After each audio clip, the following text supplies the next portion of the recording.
நண்பர்களே வணக்கம்.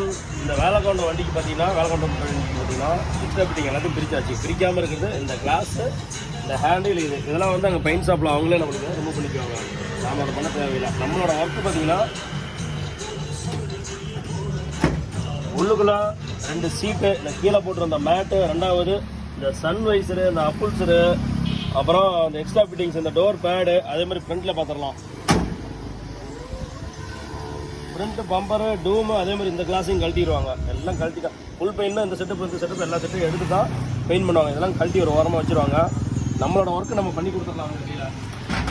அதே மாதிரி இந்த செட்டப்லையும் பார்த்தீங்கன்னா இருந்த சீட் எல்லாத்தையும் கழட்டியாச்சு. அதே மாதிரி இந்த சைடும் கழட்டியாச்சு. ஓகேங்களா? அந்த செட்டப் ஒன்று. அதே மாதிரி இந்த பக்கம் பின்னாடி பார்த்துங்க. மேலே இந்த கேரியரை கழட்டியாச்சு. பேக்கில் இந்த ஸ்பாய்லரு, ஆண்டனா, ஏரியரு, இந்த இடத்துல வர அந்த எக்ஸ்ட்ரா பீஸ் ஒன்று வரும். அந்த செட்டப் எல்லாத்தையும் கழட்டியாச்சு. உள்ளுக்குள்ள பார்த்தீங்கன்னா ஒரே எம்டியாக தான் இருக்கும். 2வது வண்டியோட டிரைவர் சீட்டு வந்து பார்த்தீங்கன்னா அவங்களும் பெயிண்ட் பண்ணியிருந்தாங்க. நியூ கவர் போட்டதுனால என்ன பண்ணிடுறோம், அதையும் எடுத்துட்டு நம்ம கையில் இந்த ஒரு எக்ஸ்ட்ரா சீட்டை ஒன்று எடுத்து போட்டு இப்போதைக்கு கொண்டு போகுது.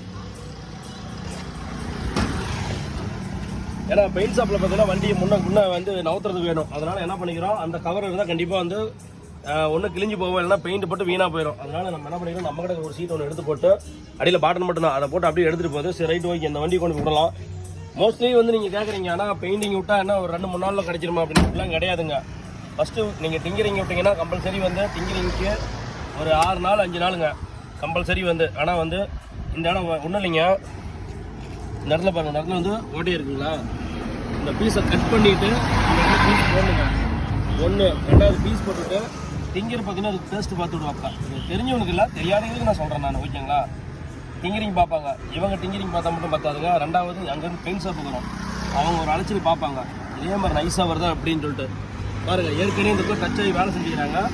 அதுக்காக ஒழுங்கு இல்லாமல் ஒரு வண்டியை வந்து தரமாக நீங்கள் பெயிண்டிங் பண்ணி ரெடி பண்ணோம்னா கம்பல்சரி 1 மாதம் ஆயிரும். அதை நான் ஓப்பனாக சொல்லிடுறேன். அவதியோ 20 நாளில் தராங்க, 10 நாள் தரதெல்லாம் அதோட சத்தியமாக சொல்கிறேன். உங்கள் வண்டியை நீங்களே பேரை கெடுத்துக்கிற மாதிரி தான். பணத்தையும் கொண்டு போய் போட்டு உங்கள் வண்டியோட நல்லா இருக்கிற வண்டி நீங்கள் கெடுத்துக்கிற மாதிரி. இந்த வேலைக்கு போகாதீங்க. உங்களுக்கு எவ்வளோ வேலைலாம் உங்கள் வேலையை ஓரம் கட்டிட்டு பெயிண்டருக்கு என்ன டைமிங்கோ அந்த டைமிங் எடுத்து பண்ணால் தான் ஒரு வண்டி உருமானம் தெளிவாகும். அதே மாதிரி சொல்கிறேன், இந்த வண்டிலாம் வந்து கம்பெனியில் பெயிண்டிங் பண்ணி வரும்போது பார்த்தீங்கன்னா இந்த டோர் தனியாகவும், இந்த பாடி தனியாகவும், இந்த செல்லு தனியாகவும், இந்த ஒரு பீஸ் தனித்தனியாக பெயிண்டிங் ஆகி தான் வரும். ஒன்று ஒரே நாளில் கிடையாதுங்க. அதுக்கு தகுந்த மாதிரி டைமிங் எடுத்து தான் பண்ணுவாங்க. ஓகேங்களா? அது வந்து புது தக்கடு கரெக்டாக இருக்கும். பழைய வண்டி பெயிண்டிங் பண்ணும்போது டைமிங் எடுத்து பண்ணால் மட்டும்தான் அந்த பெயிண்ட் வந்து வண்டியில் நிற்கும், குவாலிட்டியாக இருக்கும், கொஞ்சம் நாள் வந்து லைஃப் வரும். சரி, இந்த வண்டியை வந்து நான் தெளிவாக உங்களுக்கு பெயிண்டிங் படித்து ரெடி பண்ணி உங்களுக்கு வந்து நான் இன்ஸ்டாகிராமில் போடுறேன், யூடியூப், ஃபேஸ்புக் எல்லாத்தையும் போடுறேன், பார்த்து சொல்லுங்கள். பெயிண்டிங் ஒர்க்குனா கம்பல்சரி அர்ஜென்ட் படாதீங்க, மெயினாக சொல்லிடுறேன். ஓகேங்களா?